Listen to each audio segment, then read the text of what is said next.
Dan berikut adalah tugas kalkulus kami, yaitu penerapan integral Riemann. Di sini kami sudah menjiplak dari jamur pohon. Kemudian di sini ada histogram yang sudah kami buat. Tingginya bermacam-macam, ada yang 3, 4, 5 dan seterusnya. Kemudian ini rumus kami.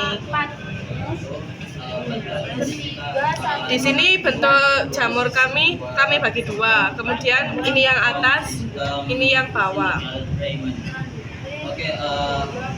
Untuk rumusnya didahulukan menambahkan panjang-panjang dari histogram yang ada, kemudian dikalikan oleh lebar dan jumlah lebar.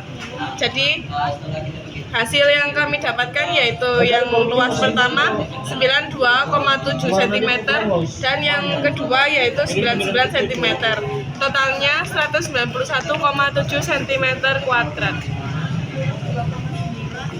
Sekian, wassalamualaikum warahmatullahi wabarakatuh.